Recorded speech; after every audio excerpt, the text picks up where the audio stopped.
note, I'll hit a high note. This is Lukadowski of WeAreChange.org. I am here in Copenhagen, Denmark, joined by the one only Mark Anderson. He is Jim Tucker's protege. Jim Tucker has been a very, very important, pivotal human being who has uncovered Bilderberg. Now, luckily, Mark Anderson is here to keep up the amazing work. Now, Mark, this year is a very special year for Bilderberg. Why is this year so different than any other years?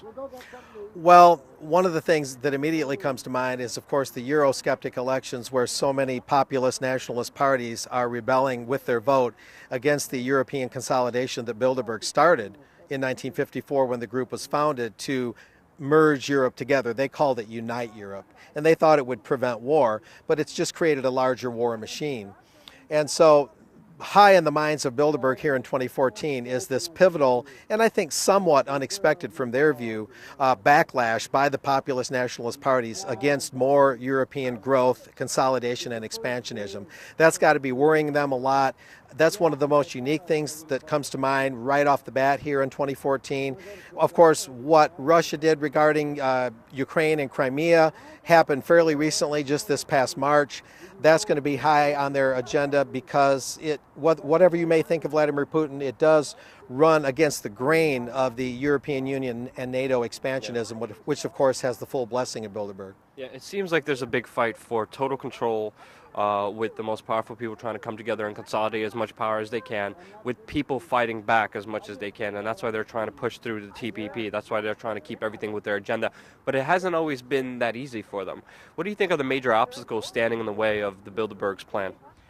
Populism is one of them. The elections we mentioned and all the sentiment that led to those elections. Jim Tucker, my predecessor, wrote 10 years ago that they wanted an Asia-Pacific Union to go along with the European Union and the North American Union. And obviously the Trans-Pacific Partnership, the other trade deal besides the Transatlantic and Trade Investment Partnership, which is US-EU, the Trans-Pacific Partnership is an outgrowth of the Asian-Pacific Union that Tucker was writing about 10 years ago. In other words, it's taken them 10 years and they're still not there on their Asia-Pacific Union. The TPP is an outgrowth of that Asia-Pacific Union that they were talking about 10 years ago. I think some of the obstacles is their own unrealism in their plans. To consolidate the whole world is such a cumbersome and unwieldy and difficult thing to do. And I think sometimes their arrogance and their hubris overlooks the difficulty. You know, they get into these things, they don't realize about the backlash and the difficulties involved. So that's one of many things, is that they're trying to push a boulder uphill and it keeps rolling back. Yeah, and they openly brag how this secretive institution here behind this, the Bilderberg Group, helped created the European Union. We know from other reports that major defense missile strategies were decided here with Condoleezza Rice. We know that they brag and say that they must implement the policy that's discussed here, even though the mainstream media labels it as, you know, there's crazy conspiracy theorists outside of a meeting that powerful people are in.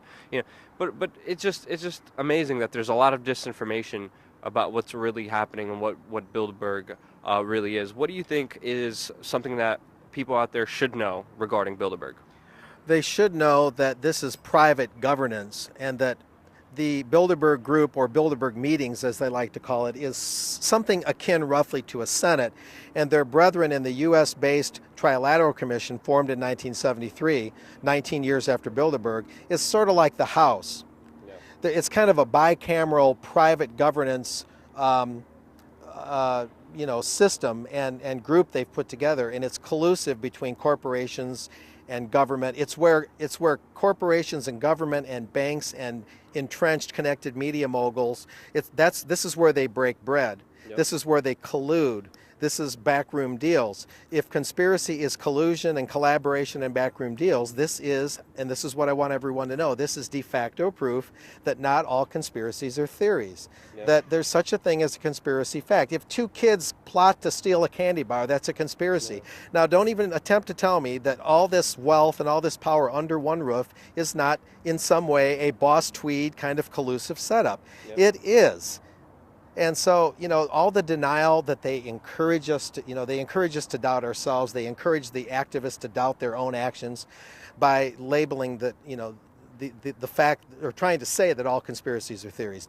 And that's the thing to really stress, that Bilderberg is proof that not all conspiracies are theories. If we want an example of a corporatocracy, it's right here. It's right behind us. There's nothing more else relevant than what's happening here. Big oil, big banks, military-industrial complex, meeting with our politicians and representatives here in secret with all these police officers, sniper teams on the roof, harassing, threatening, and arresting journalists. I mean, it's just insane. And then, very few mainstream media outlets are here. But I think that's something that is good, because independent media, real journalism, is actually being highlighted and found by people who are actually looking for it and hungry for it. Yeah, they're giving us market share by not being here.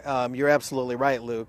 And it's just as well that they shoot themselves in the foot. I don't see Bo Lidegard, the editor-in-chief of Politiken, here, or is he inside? I don't see him covering it. He was at the Trilateral Commission in Washington that I managed to exclusively cover in late May in D.C.